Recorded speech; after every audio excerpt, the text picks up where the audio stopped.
बात करते हैं 1986 में शुरू हुई न्यूक्लियस सॉफ्टवेयर की। सॉफ्टवेयर प्रोडक्ट्स बनाने वाली न्यूक्लियस सॉफ्टवेयर ग्लोबल फाइनेंशियल कंपनियों के लिए लेंडिंग और ट्रांजैक्शन बैंकिंग प्रोडक्ट्स बनाती है। 50 से ज्यादा देशों में 200 से ज्यादा फाइनेंशियल कंपनियों को सर्विस देती है। फिन1, न्यूटीएम, फिनेक्सिया टीएम, पेसे टीएम फ्लैगशिप प्रोडक्ट्स हैं। अब नतीजों की अगर बात करें तो वित्त वर्ष 2024 की तीसरी तिमाही में आय की ग्रोथ तो इनकी सपाट रही है। मुनाफा देखा जाए तो 7.5% घटकर 41 करोड़ रुपए रहा है। मार्जिन पे हमने प्रेशर देखा है। नतीजों के लिए महत्वपूर्ण ट्रिगर्स कौन से रहे हैं? ग्रोथ में क्या यहां से सुधार दिखेगा? केपेक्स को लेकर कंपनी का कैसा प्लान है? डिमांड कैसी रह सकती है? इन सब पर हम विस्तार से बात करेंगे। हमारे साथ कंपनी के को फाउंडर और MD mister Vishnu are Dusad जी जुड़ चुके हैं। Mister Dusad sir, good afternoon, बहुत स्वागत है आपका जी बिजनेस पे। सर, सबसे पहले तिमाही नतीजों पर ही बात करते हैं। ये जो तीसरी तिमाही वित्त वर्ष 2024 की रही है, टॉप लाइन हमने देखा बिल्कुल सपाट है। क्या कारण रहा है सर इस तरह की परफॉर्मेंस का, और गोइंग फॉरवर्ड रेवेन्यू टर्म्स में क्या आउटलुक है इस वित्त वर्ष के लिए और अगले वित्त वर्ष के लिए? धन्यवाद नेहा, बहुत ही अच्छे सवाल पूछे हैं आपने। मैं ये बताना चाहूँगा कि हमारी जो कंपनी है ये एक लॉन्ग टर्म प्लेयर है, और यहाँ पर हम जो वैल्यू क्रिएट कर रहे हैं वो हमारे ग्राहकों के लिए बहुत ही लॉन्ग टर्म बेसिस पर है। जैसे सारे के सारे हमारे कस्टमर्स, मतलब सारे के सारे तो नहीं कहूँगा, लेकिन सबसे बड़े बड़े कस्टमर्स हमारे 2 दशाब्दियों से 25 साल से हमारे साथ चल रहे हैं।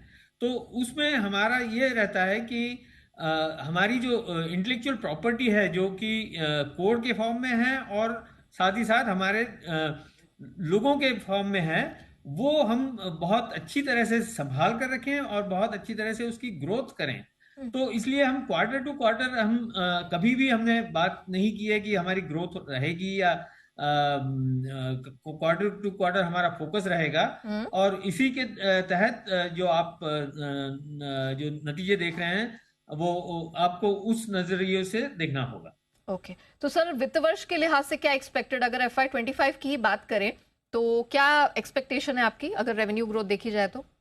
देखिए, हम कभी भी हमने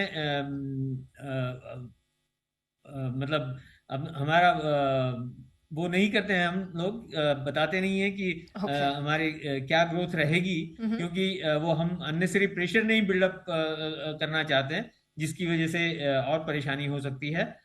तो इसलिए मैं ये नहीं बता पाऊंगा, लेकिन साथ में ये भी जोड़ना चाहूंगा कि हमारा पाइपलाइन काफी अच्छी दिखाई दे रही है और सस्टेन्ड ग्रोथ मेंटेन कर पाएंगे हम। ओके, सस्टेन ग्रोथ मेंटेन कर पाएंगे। सर, पाइपलाइन पे तो हम आगे बात करेंगे। अच्छा सर, थोड़ा मार्जिन पे फोकस कर लेते हैं, क्योंकि यहाँ हमने एबिट पर्सपेक्टिव से देखे तो यहाँ पर थोड़ा प्रेशर दिखा है। ऑलमोस्ट 2% का सिक्वेंशियली हमने यहाँ पर गिरावट आते हुए देखी है। 23.6% से अब 21.6% रजिस्टर हुई है। क्या कारण रहा है सर मार्जिन के फ्रंट पे इस तरह के प्रदर्शन का, और क्या इसमें आप गोइंग फॉरवर्ड सुधार देख रहे हैं?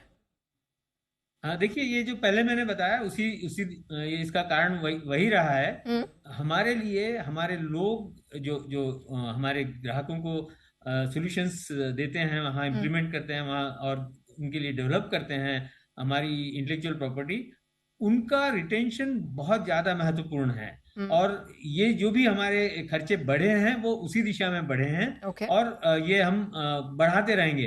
लेकिन हमको साथ में विश्वास यह भी है कि ये जो मार्जिन्स हैं ये बाउंस बैक कर जाएंगे 30% से ऊपर की रेंज में। ओके, ये आप नए वित्त वर्ष की बात कर रहे हैं जो 30% तक आप जाने? जी हाँ, अगले अगले अगले वित्त वर्ष की बात कर रहे हैं। तब तक हम उम्मीद करते हैं कि ये हम वहाँ पहुंचा पाएंगे। Okay, great. अच्छा सर, ये बताइए कि अभी आपकी ऑर्डर बुक पाइपलाइन पोजीशन इस समय क्या स्थिति है सर, इस पर अगर आप अपडेट दे पाते? जी हाँ, हमारे 800 करोड़ के रेंज में है हमारी पाइपलाइन पोजीशन, जिसमें प्रोडक्ट्स का कोई 700 करोड़ का पाइपलाइन है और बाकी 100 करोड़ के लगभग सर्विसेज की पाइपलाइन है।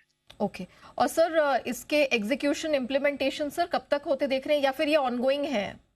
ये ऑनगोइंग है। हमारी कुछ पाइपलाइन होती है जो जो कोई 2 साल तक चलती है, 3 साल तक एग्जीक्यूशन होता है, कहीं कहीं 5 साल में भी होता है एग्जीक्यूशन।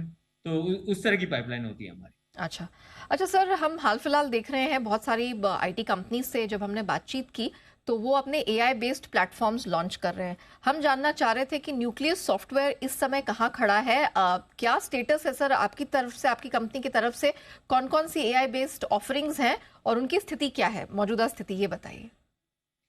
देखिए, एआई तो अभी पिछले 5 साल से तो चल ही रहा है। मतलब एक प्लेटफॉर्म के फॉर्म में, एक नई टेक्नोलॉजी के फॉर्म में आ रहा है, और हम लोग भी उसको प्रोएक्टिवली देख रहे हैं, देखते रहे हैं रादर।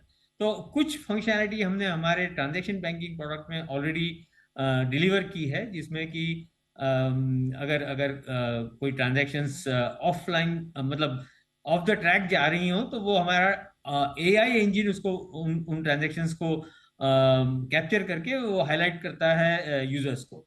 इस तरह की फंक्शनैलिटी हमने ऑलरेडी मार्केट में डिलीवर की है, और हमारे ग्राहकों ने उसको अप्रिशिएट भी किया है।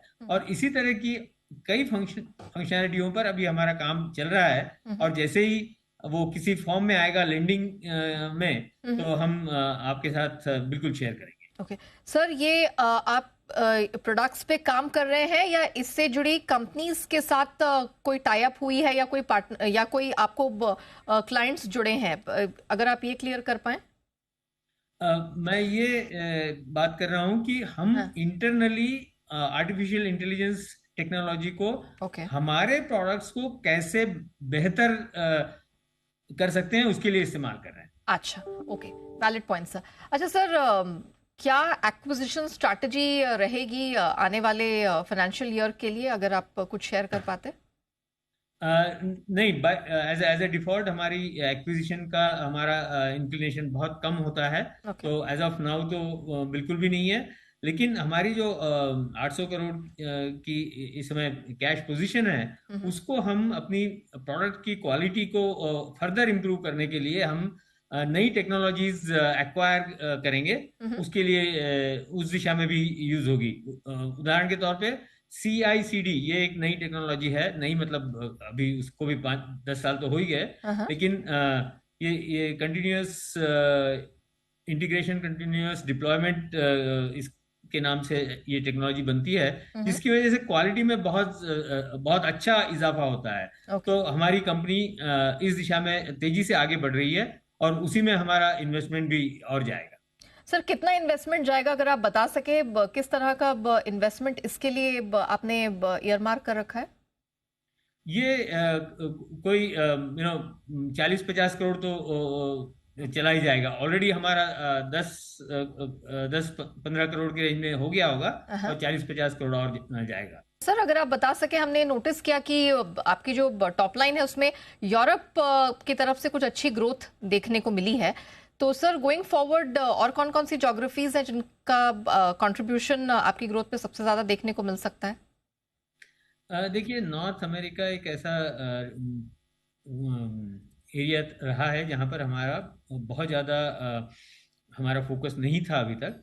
वहाँ पर हम अभी बहुत स्ट्रांग फोकस लेकर आ रहे हैं, कनाडा में भी और US में भी। और हमें उम्मीद है, हमने अभी असेसमेंट किया है अपने प्रोडक्ट का फिटमेंट वहाँ की रिक्वायरमेंट्स के साथ। तो हमको लगता है कि काफ़ी ज़्यादा हमारा फिटमेंट है हमारे प्रोडक्ट का वहाँ की मार्केट के लिए भी। और वहाँ पर अभी भी मेन फ्रेम बेस्ड सिस्टम्स चल रहे हैं। तो उनको रिप्लेस करने की दिशा में हम पूरी कोशिश कर रहे हैं। समय कितना लगेगा ये हम नहीं कह सकते, लेकिन हमारी इस समय पूरी कोशिश नॉर्थ अमेरिका के। सर, यूटिलाइजेशन रेट कंपनी की क्या है, और हायरिंग टारगेट वित्त वर्ष 2025 के लिए क्या लेके चल रहे हैं सर। जहाँ तक यूटिलाइजेशन की बात है, क्योंकि हम एक प्रोडक्ट कंपनी है, हमारे यहाँ हर व्यक्ति जो ज्वाइन करता है इनिशियल ट्रेनिंग वगैरह के बाद, शी और ही इज फंक्शनल। वो उनको मतलब वो काम पर लगे रहते हैं, इसलिए यूटिलाइजेशन हमारी हमेशा ही 100% रही है। और हायरिंग टारगेट क्या है सर, हायरिंग कैसे देख रहे हैं। हाँ, इस समय हम 300 लोगों को हायर करने की सोच रहे हैं। Okay, thank you so much Dusad sir, हमारे साथ जुड़ने के लिए और विस्तार से न सिर्फ नतीजे बल्कि कंपनी के आगे के भी ग्रोथ प्लान्स की पूरी दिशा और पूरी डिटेल्स दर्शकों के साथ साझा करने के लिए आपका बहुत बहुत धन्यवाद। इसी के साथ शो को हम यही रैप अप करते हैं, लेकिन बने रहिएगा जी बिजनेस के साथ। ब्रेक के उस पार भी खबरों का सिलसिला जारी रहेगा।